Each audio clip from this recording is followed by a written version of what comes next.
ওয়াকুনু মা'আস সাদিকিন, সত্যের দাওয়াত দেওয়ার সঙ্গে সঙ্গে এত জোরে আঘাত করলেন চাচা, আমার বাবা নাই, আমার মা নাই, আমি তো এতিম, আপনার কি দয়া হয় নাই, আপনার কি মায়া লাগে নাই? আমার সুন্দর চেহারার উপরে এত জোরে মারলেন। ও চাচা, আমার কোনো আফসোস নাই, আপনি কালিমার দাওয়াতটা কবুল করেন, আমি রাসূল খুশি হয়ে যাব।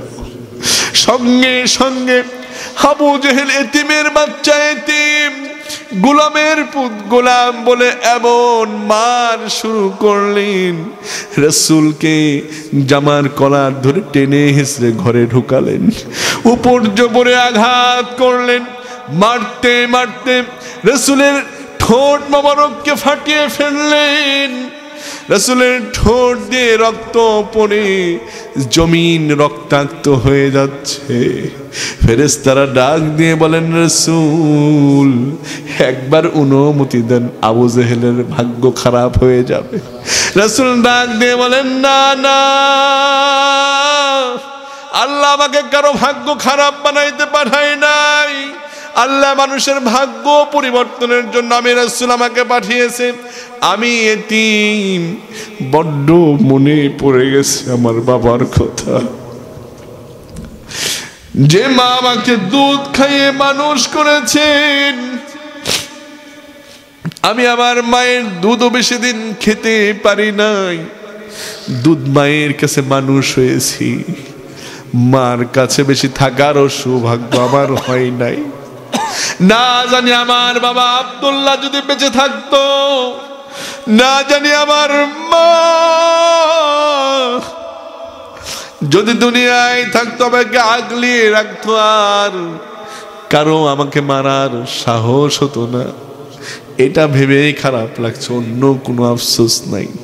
এই কালিমার জন্য আমার গলাটা যদি কেউ কেটেও ফেলে, আমার কোনো আফসোস হবে না। বড্ড মন চাই আমার কলিজার পিতা আব্দুল্লাহ দেখতে কেমন ছিল, বড্ড বড় মন চাই আমার জনম দুঃখিনী মা, যে মা আমাকে 10 মাস 10 দিন গর্ভে ধারণ করেছে, যে মা আমাকে উদরে ধারণ করেছে, যে মার অনেক কষ্ট হয়েছে, যে মা তার স্বামীকে হারিয়ে আমাকে কলিজা দিয়ে জড়িয়ে ধরে রেখেছিল, সেই মা কেমন ছিল, মায়ের চেহারাটা দেখতে বড় মন চাই। আল্লাহর মন খারাপ হয়ে গেলেন, রব্বুল আলামিন রাসূলকে জানায় দিলেন, ও রাসূল, যে জমিনে আপনার রক্ত পড়েছে, যে জমিন আপনার রক্তে রক্তাক্ত হয়েছে, ওই জমিনে কোনোদিন কাফের আর মুশরিকদের জায়গা হবে না। একই বিষয় যদি আপনি আমার দেশে দিকে একটু লাগান, আপনি যেই দলেরই হন না কেন, আপনার তো বিবেক আছে, আপনার তো বুঝার শক্তি আছে। আমার বাংলাদেশে যুবকদের রক্তে রঞ্জিত হয়েছে 1 তারিখ থেকে 5 তারিখ পর্যন্ত। আল্লাহ বুঝায়া দিলেন, যে জমিনে যুবকদের রক্ত পড়েছে, ওই জমিনে যুবকরা যাকে পছন্দ করে না, ওদের আবু জেহেলের মতো অবস্থা হয়েছে। ঠিক কিনা?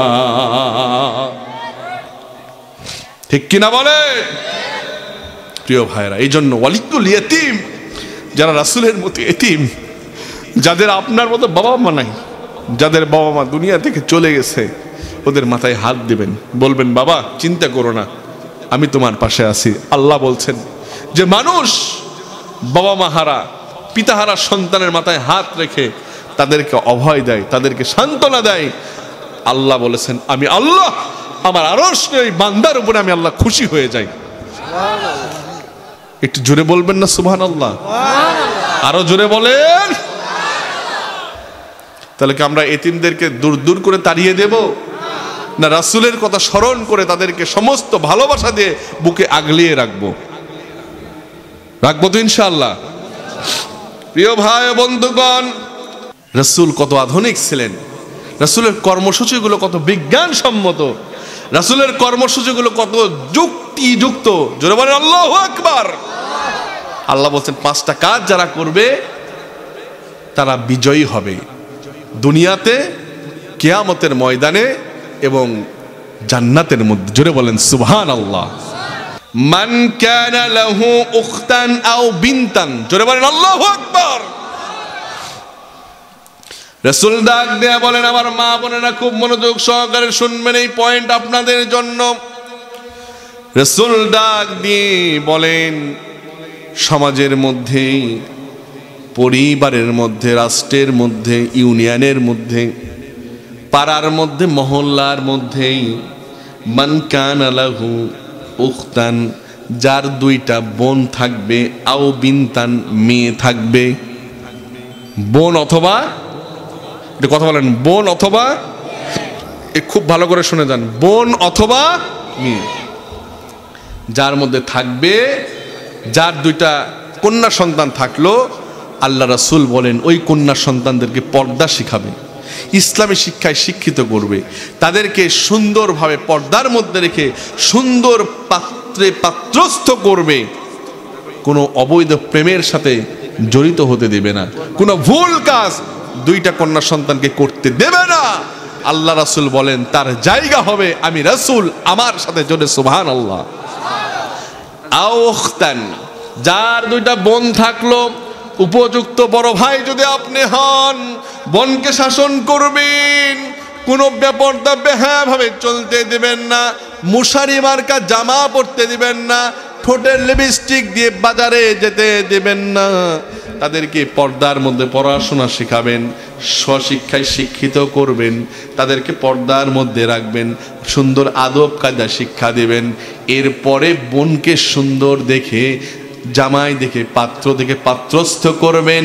আল্লাহ বলেন যে ভাই এটা করবে, সেই ভাইকে আল্লাহ রাসূলের সাথে জান্নাত দিয়ে দেবেন। এবার আমরা 5টা পয়েন্ট নিয়ে একটা আলোচনা করি প্রিয় ভাইয়েরা।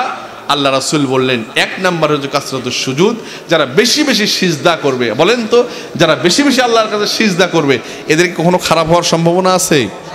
যারা প্রতিনিয়ত তাহাজ্জুদ আদায় করবে ওই যুবক কখনো কি বুকে যাওয়ার সম্ভাবনা আছে? নেশা করার সম্ভাবনা আছে? নাই। 2 নাম্বার, যারা বেশি কালিমায় বিশ্বাসী হবে, কালিমা অনুযায়ী জীবন গড়বে, কালিমা নফসের মধ্যে, কলবের মধ্যে ঢুকাবে, তারা কি সমাজ বিধ্বংসী কোনো কাজ করতে পারবে? তারা কি বাবা মার কুসন্তান হবে? সুসন্তান হয়ে যাবে এবং সমাজ সুন্দর হয়ে যাবে। 3 নাম্বার, আল্লাহ রাসূল বলেন আল্লাহ রাসূলকে যারা বেশি বেশি ভালোবাসবে, আল্লাহ রাসূলের কাজ যারা করবে, আল্লাহ রাসূলের পথ মত অনুযায়ী যারা চলবে, তারা কখনো খারাপ হবে? তারা যেই সমাজে বাস করে ওই সমাজ কি কোনোদিন বিনষ্ট হবে? ওই সমাজ কি ড্রাগ অ্যাডিকশনে নষ্ট হওয়ার কোনো সম্ভাবনা আছে? নাই। এরপর আসেন 4 নাম্বার, ওয়ালিউল ইয়াতীম, যে সমাজে পিতৃহারা মাতৃহারা সন্তান থাকে তাদের খারাপ হয়ে যাওয়ার সম্ভাবনা থাকে, বিনষ্ট হয়ে যাবে তারা, তাদেরকে দেখাশোনার বাবা থাকবে না, হারে মা থাকবে না, তাদের স্নেহ মায়া মমতা থাকবে না, তারা নষ্ট হয়ে যাবে। এই জন্য রাসূল বলছে ওদেরকে ভালোবাসো, ওদেরকে ওরা তোমাদের ভালোবাসা পাইলেই ওরা নষ্ট হবে না, ঠিক কিনা বলেন? অভিভাবক যার সুন্দর হবে তার নষ্ট হওয়ার কোনো সুযোগ আছে? এই জন্য আল্লাহ রাসূল বলেন ওয়ালিউল ইয়াতীম, তোমরা এতিমদের অভিভাবক হও, যদি হতে পারো তোমাদের সমাজটা সুন্দর হয়ে যাবে, তোমরাও জান্নাতি হয়ে যাবা। আরো আসতে সুবহানাল্লাহ, বাড়িতে যায় সুবহানাল্লাহ, জোরে একসাথে বলতে হবে সুবহানাল্লাহ।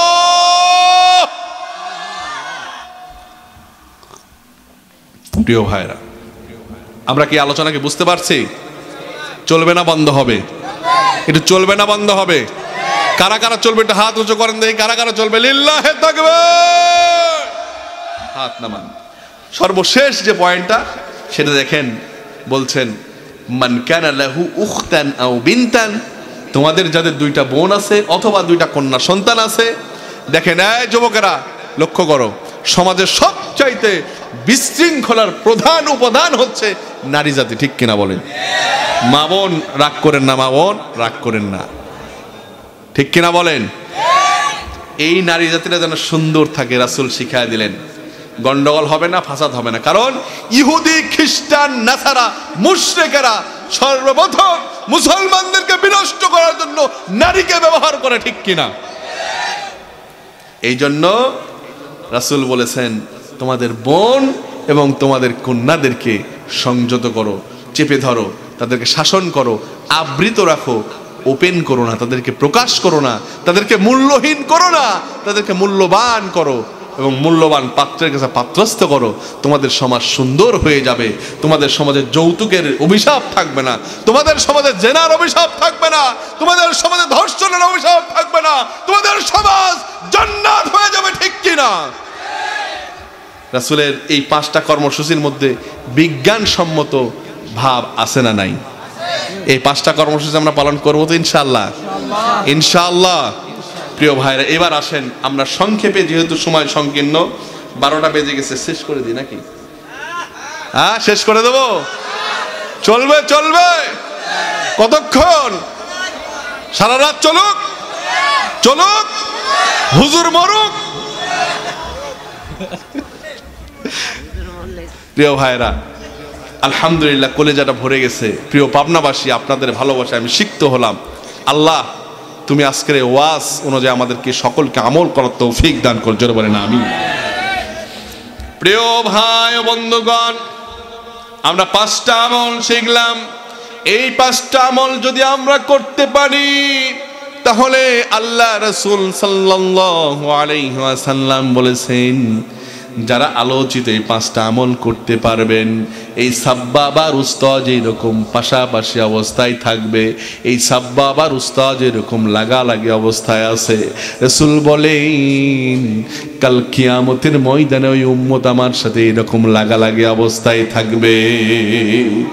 রাসূল ডাক দিয়ে বলেন, আমার শেষ জামানার উম্মতেরা, কান লাগায় শোনো, যারা এই 5টা আমল করবে, জান্নাতের মধ্যে আল্লাহ আমার সাথে এরকম পাশাপাশি অবস্থায় ঘর করে দেবেন।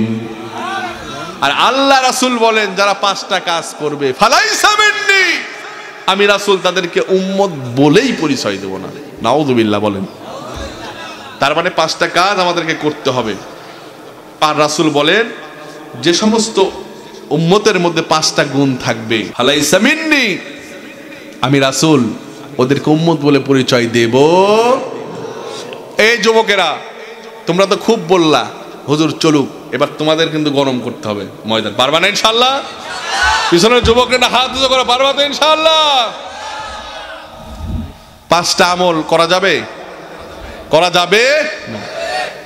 এই 5টা আমল এখন আমরা যে 5টা পয়েন্ট শুনবো, এই 5টা পয়েন্ট কখনো আমরা করব না, করব না।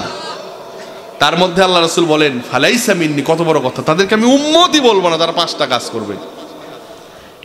1 নাম্বার, ওয়ামা লিয-যালিমিনা মিন আনসার।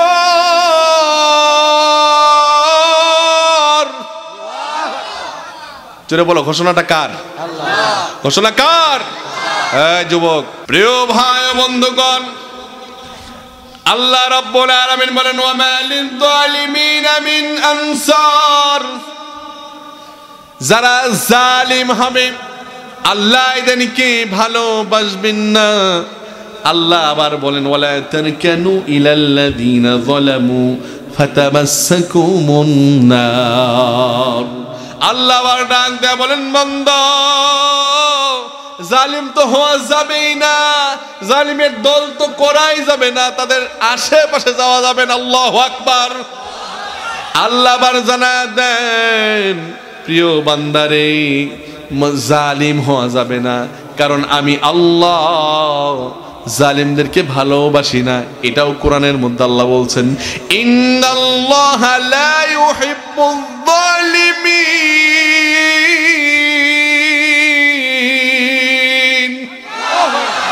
আল্লাহ ডাক দেয়া বলেন, বান্দা খুব মনোযোগ লাগায় শোনো, ইন্না, নিশ্চয়, ইন্নাল্লাহা লা ইউহিব্বু, এখানে প্রেজেন্ট এন্ড ফিউচার মুজারে ব্যবহার করা হয়েছে। আল্লাহ রাব্বুল আলামিন ডাক দিয়ে বলেন, বান্দারে, আমি আল্লাহ বুঝায় দিলাম, আমি কখনো জালিমদেরকে ভালোবাসিনি, আমি ফেরাউনকে ভালোবাসিনি, আমি হামানকে ভালোবাসিনি, আমি নমরুদকে ভালোবাসিনি, আমি আবু জেহেল আবু লাহাবকে ভালোবাসিনি, আমি চেঙ্গিস খানকে ভালোবাসিনি, আমি স্বৈরাচার হাসিনাকে ভালোবাসিনি, আমি কোন জালিম নির্যাতনকারীকে আমি আল্লাহ ভালোবাসি না, ঠিক কিনা? এই জন্য আল্লাহ বলছেন আমি কখনো কোনো সময় যারা জালিম হবে এদেরকে ভালোবাসবো না। জালিম হওয়া যাবে, অন্যজনকে জুলুম করা যাবে, মিথ্যা মামলা দেওয়া যাবে, মিথ্যা অভিযোগ দেওয়া যাবে, মানুষের জমির আয় করা যাবে, ওমা যাবে? এটাও জুলুম। অন্যের সম্পদের উপর আপনি জুলুম করছেন না, এটা কি করা যাবে? করা যাবে না। প্রিয় যুবক, এই প্রিয় যুবক, একটা মেয়ে তোমার আই লাভ ইউ এর প্রস্তাবে রাজি হয় নাই, বারবার বারবার নক করে ডিস্টার্ব করছো, মেসেজ দিচ্ছ, মিস কল দিচ্ছ, দেওয়া যাবে? জুলুম, ঠিক কিনা বলেন? ও বা কথা বলে না, ঠিক না বেটা? ও যুবক, বৃদ্ধ বাবা তোমার জন্য অনেক পরিশ্রম করে, অনেক তোমার জন্য খাটাখাটনি করে। ও যুবক, তোমার পিতা তোমার জন্য কষ্ট করতে করতে পিঠের চামড়াটা পুরাইয়া দিছে। ও যুবক, তোমার আব্বা তোমার জন্য ইনকাম করে অনেক কষ্ট করে। ও যুবক, তুমি আইফোনের জন্য, তুমি অ্যান্ড্রয়েড ফোনের জন্য, তুমি মোটরসাইকেলের জন্য বাবার উপরে জুলুম করো। মোটরসাইকেল কিনা না দিলে তোর বাড়িতে থাকবো না, এরকম কুসন্তান আছে না নাই? আবার বলে সলিমুদ্দিন বিটির সাথে বিয়া দিবি কিনা বল, যদি না দিস এই তো বিষ খায় নেব, আছে না নাই? সলিমুদ্দিন বিটির সাথে বিয়া করবো লয়, আছে না নাই? প্রিয় যুবক, জুলুম করা যাবে? তোমাকে আল্লাহ ডাক দেয়া বলছেন যদি এরকম জুলুম করো, ইন্নাল্লাহা লা ইউহিব্বুল যালিমিন, তোমার মতো জালিমকে আল্লাহ কোনোদিন ভালোবাসবে না, ঠিক কিনা বলেন? ওয়াজ কি ঠিক আছে? প্রিয় আব্বা জানেরা, আপনারাও সন্তানের উপর জুলুম করেন না, কেমন? এই যুবক বসো, যুবক এক্ষুনি বসো, আসবে না? 1 নাম্বার, ঠিক আছে যাও। যুবক, তোমাদের জন্য সুসংবাদ নিয়ে আসছি, একটু দাঁড়াও। প্রিয় আব্বা জানেরা, আপনারাও কিন্তু জালিম হয়েন না। কেমন জালিম? চাচা ছেলেকে বিয়ে দিবে লয়, দেব, ছেলে নিজের পায়ে দাঁড়াক, আছে না নাই? এ যুবক, আছে না নাই? ছেলে কি এখন নিজের পায়ে দাঁড়ায় নাই তো অন্যের পায়ে দাঁড়ায় আছে? হ্যাঁ, দেখছেন? ঠিকের সাইজটা খালি দেখেন। প্রিয় যুবক, তোমার পক্ষে আমিও আছি। শুনেন, রিজিকের মালিক কে? আল্লাহ। এই আব্বা জানেরা কথা বলেন, রিজিকের মালিক কে? আল্লাহ। আপনি ছেলে দাঁড়ায় আছে 5 পায়ে না 3 পায়ে না 10 পায়ে, দেখার দরকার আছে আপনার? ছেলে সাবালক হয়েছে, বলছেন নিজের পায়ে দাঁড়াক বাবা একটু। আপনার ছেলে তো অন্যের পায়ে দাঁড়ায় নাই। এই ছেলেকে ষাঁড় বানায় ছেড়ে দিচ্ছেন, খালি গুতাগুতি করে, খালি অন্য জায়গায় গুতা মারে, আছে না নাই? এই গুতাগুতি বাটি আছে না নাই? প্রিয় আব্বা, কাল কিয়ামতের ময়দানে জালিম হিসাবে আল্লাহ আপনাকে দাঁড় করায় দিবেন। ছেলের যৌবনের প্রতি তুমি জুলুম করেছো, ঠিক কিনা বলেন? কি যুবক, ঠিক আছে? এটা হাতটা উঁচু করে বলো, ঠিক আছে? ওরে সব মনে তাড়াতাড়ি হাত নামা বাবা, কি স্পিড রে বাপরে বাপ। আপনার যুবক, তোমাদের স্পিড বেশি, আলহামদুলিল্লাহ বলেন। সাবালক হতে পারলে, যুবকদের বয়স হয়ে গেলে আল্লাহর উপরে ফাতাওয়াক্কালু আলাল্লাহ, আল্লাহর উপরে তাওয়াক্কুল করে সন্তানকে বিবাহ বন্ধনে আবদ্ধ করে দিবেন। এই বিবাহের বরকতে তাদের সংসারে আল্লাহ রাব্বুল আলামিন বরকত কামাই রোজগার শুরু করে দেবে, বলেন সুবহানাল্লাহ। আর যদি সন্তান রোজা রেখে এবং তাকওয়ার সাথে নিজের যৌবনকে হেফাজত করতে পারে, আলহামদুলিল্লাহ, কোনো সমস্যা নাই। কিন্তু কোনো সন্তান যদি বলে ফেলে আব্বা,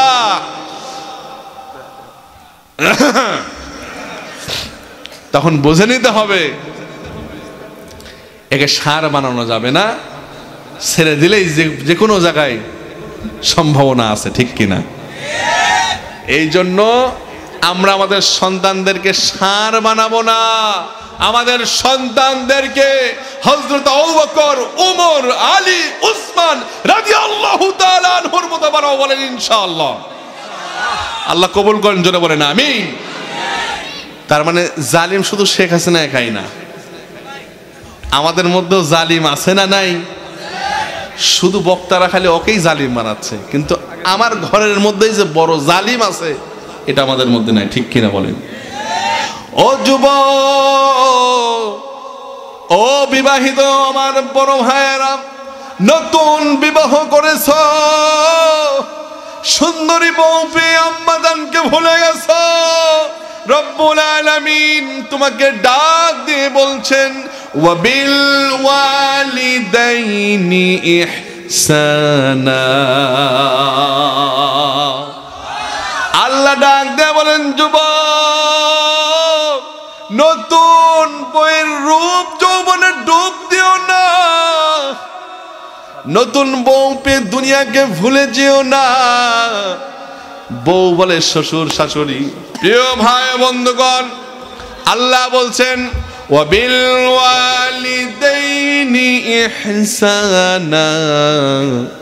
আল্লাহ ডাক দিয়ে বলেন ও যুবক, নতুন বিবাহ করেছ, বউটা অনেক সুন্দর পেয়েছ, বউয়ের রূপ যৌবনের কাছে হেরে যেও না।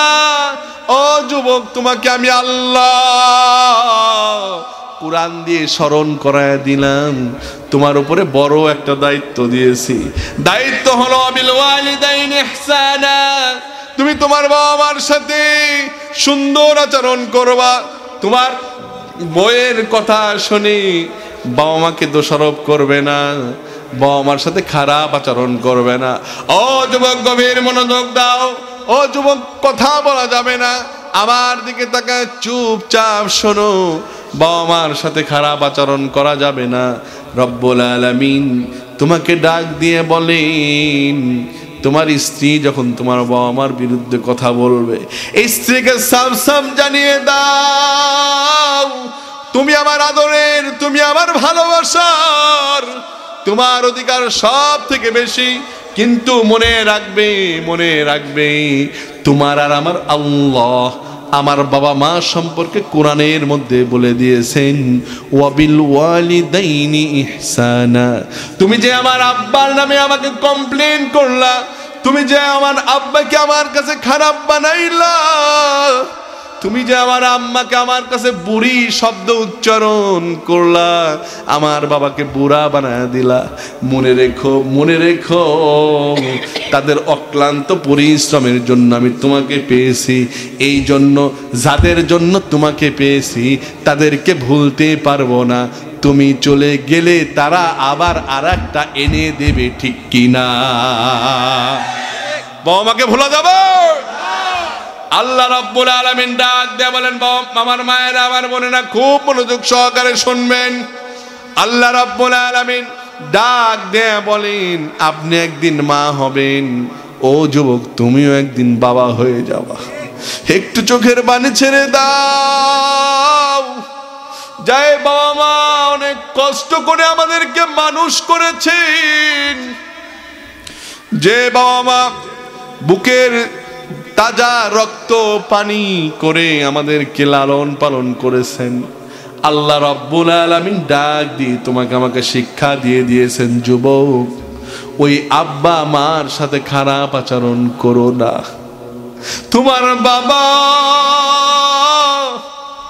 একদিন অনেক শৌর্য বীর্যওয়ালা ছিল, তোমার বাবা একদিন অনেক শক্তিশালী ছিল। ও মুরব্বীরা, আপনারাও একদিন যুবক ছিলেন। ও মুরব্বীরা যারা আজকের মাহফিলে এসেছেন, আপনারা একদিন যুবক ছিলেন। আপনাদের যৌবন চলে গেছে, আপনাদের বাবা মাও দুনিয়া থেকে চলে গেছে, এমনকি অনেকের বাবা মার কবরের নিশানা পর্যন্ত নাই। একদিন আমরা এই রূপ ধারণ করব। দেখো তোমার আর আমার আল্লাহ কত বড় সৃষ্টিকর্তা, কত বড় প্রজ্ঞাবান প্রভু, পালন কর্তা, খালিক, মালিক। ওই আল্লাহ রাব্বুল আলামিন কত সুনিপুণ, সুন্দর, সুশৃঙ্খল নিয়ম তোমার আমার জন্য করে দিলেন। তোমাকে ডাক দেয়া বলেন, বান্দা, তোমার বাবা যখন ক্ষমতাশীল ছিল, তোমার বাবার যখন যৌবন ছিল, তোমার বাবার যখন শক্তি ছিল, শাসন করার হিম্মত ছিল, তখন বাবার সামনে চোখ গরম করতে পারো নাই, বাবার সামনে মাথা তুলে কথা বলতে পারো না। এমন একটা সময় আসবে তোমার বাবা হার্ট স্ট্রোক করবে, এমন একটা সময় আসবে তোমার বাবা ব্রেন স্ট্রোক করবে, এমন একটা সময় আসবে রে বাজান, তোমার বাবা প্যারালাইসিস হয়ে বিছানাগত হয়ে যাবে।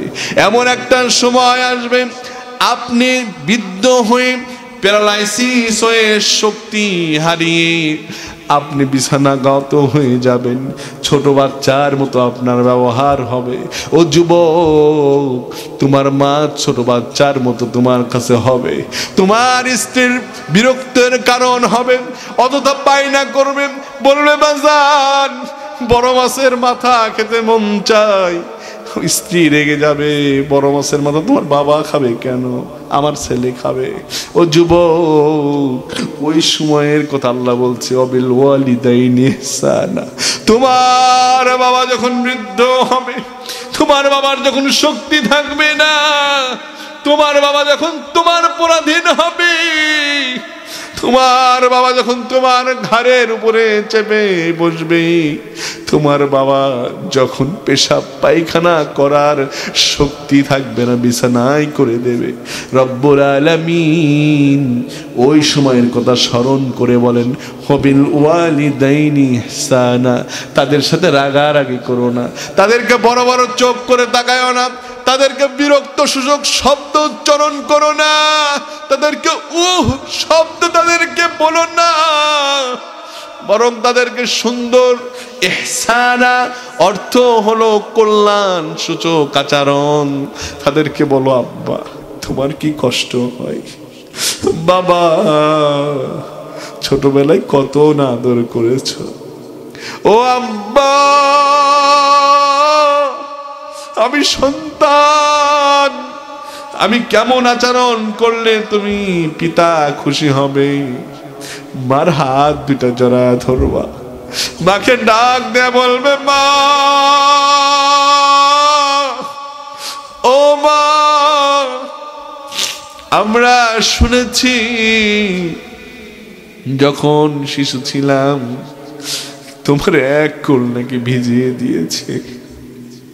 তুমি মা সন্তানের কষ্ট সহ্য করতে পারো নাই, শুকনা অন্য কুলে নিয়েছো, ওই কুলটাও ভিজা দিছি মা। তোমার সন্তানের কষ্ট হবে, তোমার সন্তানের ঠান্ডা লেগে যাবে, সঙ্গে সঙ্গে শুকনা বুকের উপরে রেখেছো। ও মা আজকে কেমন আচরণ করলে তুমি খুশি হবে মা। শুনেছি মা তুমি কাজে ব্যস্ত হয়ে গেছো, দৌড়ে যে বাইরে ধরেছে দুধ খাবো, আমাকে দুধ দাও। একটু বিরক্ত হও নাই, কাজ রেখে দৌড়ে তোমার সন্তান আমি, আমাকে কুলে নিয়েছো, আবার আমাকে জড়ায় ধরছো, তোমার পরম মমতা দিয়ে দুধ পান করিয়েছো মা। মানুষের কাছে শুনেছি, মেডিকেল সায়েন্স বলে, মা যখন আমাকে আপনাকে যখন বাচ্চা প্রসব করে, আমাকে আপনাকে যখন এই দুনিয়ায় এনেছে, ওই সময় নাকি মায়ের মৃত্যুর যন্ত্রণা সহ্য করতে হয়েছে। ও মা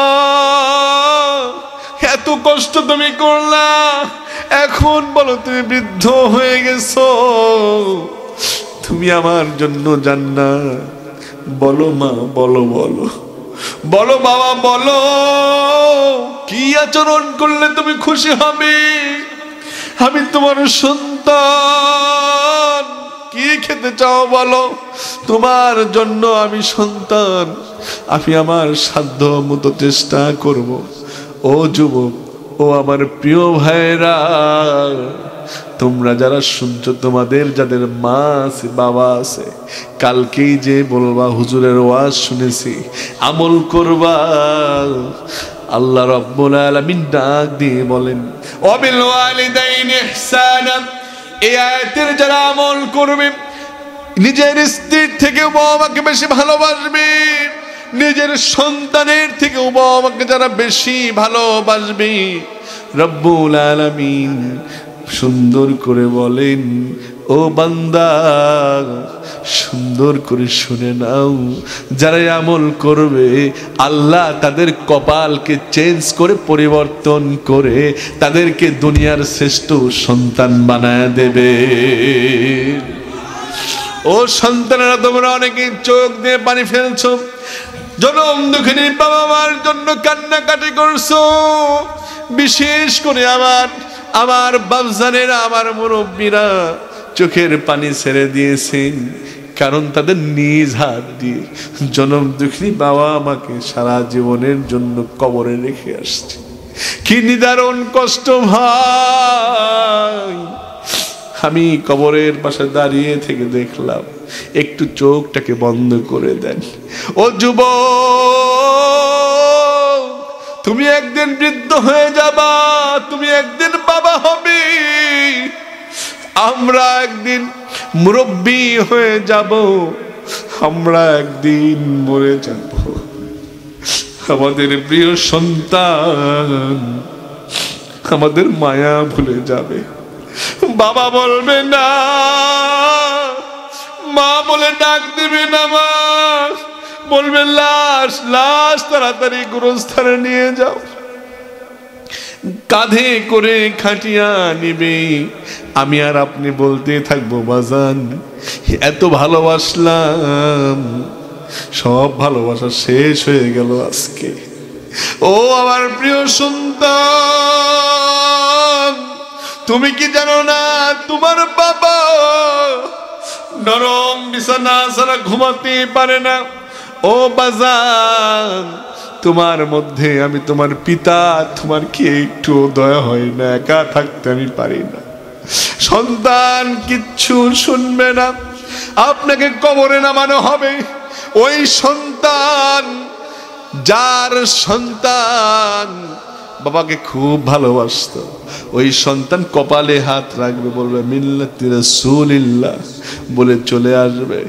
সন্তানের কলিজা ছেঁড়া কষ্ট হবে। সন্তান বলবে আহারে আব্বা, সন্তান বলবে মা, পৃথিবীতে তুমি আমার সব থেকে প্রিয় বন্ধু ছিলে মা। ও মা,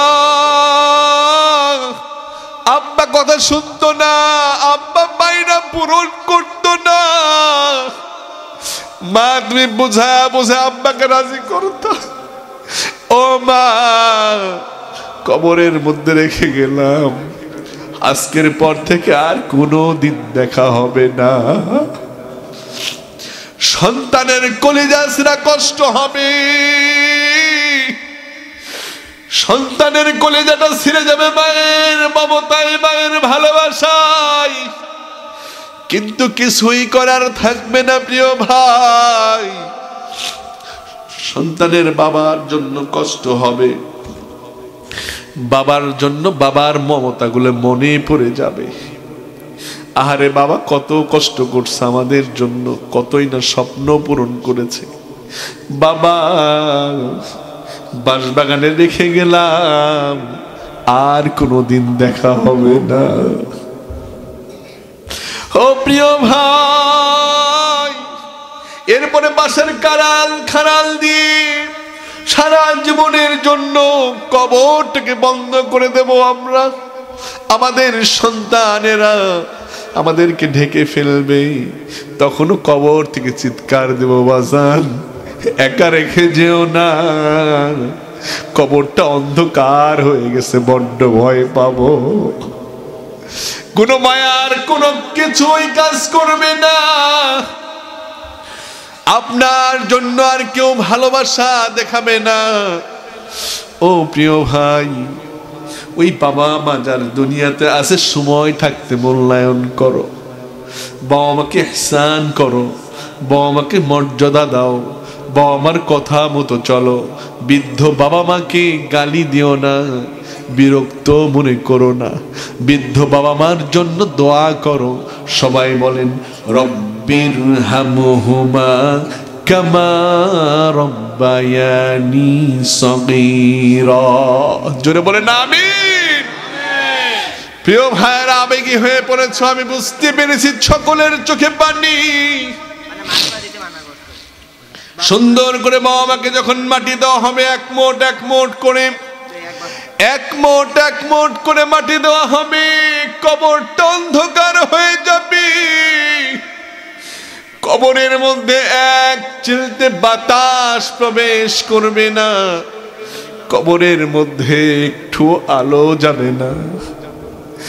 মনটাই চাবে, আহারে আমার বাবা মা এখানে শুয়ে আছে, না জানি কেমন আছে, কতদিন দেখি না।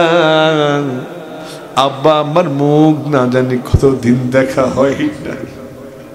যাদের বাবা মা আছে তারা বুঝবা না, যারা এখানে যাদের বাবা মা হারিয়েছেন, তাদের এখন কলিজাটা ছেড়ে যাচ্ছে। আহারে, কোটি টাকার বিনিময়ে যদি আমার বাবা মাকে একটু দেখতে পারতাম, আমার বাবা মাকে যদি একটু দেখতে পারতাম, বাবাকে যদি একটু জড়ায় ধরতে পারতাম। জনম দেখিনি মাকে একটু জড়ায় ধরতে পারতাম, কতই না ভালো লাগতো রে, কত না শান্তি পেতাম। আর কোনো উপায় নাই। এই জন্য প্রিয় যুবক, তোমাদেরকে বলে যাই, ওয়াবিল ওয়ালিদাইনি ইহসানা। বাবা মা পোশাক পায়খানা করে দিচ্ছে এই বিছানায়, বাবা মার পোশাক পায়খানার দুর্গন্ধকে দুর্গন্ধ মনে করো না, সুগন্ধ মনে করো। রব্বুল আলামিন বলেন, ও নবী, যে সমস্ত আপনার উম্মতেরা ওই সমস্ত অসুস্থ বৃদ্ধ বাবা মার পোশাক পায়খানাকে দুর্গন্ধ মনে করবে না, তারা সেই মুহূর্তে পিতামাতাকে যত্নে আগলে রাখবে, তারা তাদেরকে ছোট বাচ্চার মতো লালন পালন করবে, তারা তাদেরকে সুন্দরভাবে দেখভাল করবে। আমি আল্লাহ রব্বুল আলামিন তাদের গুনাহ খাতাগুলো মাফ করে জান্নাতের মধ্যে এই দুর্গন্ধকে মিশক আম্বর সুগন্ধ বানায় দেব। তাহলে কি আমরা কি বাবা মার প্রতি জুলুম করব? ও আমার প্রিয় ভাইয়ের, একটু দেখেন তো একটু এই জিনিসটাকে চিনতে পারেন? চেনা যায়? সকলের বাবা মাকে কি এর মধ্যে যেতে হবে?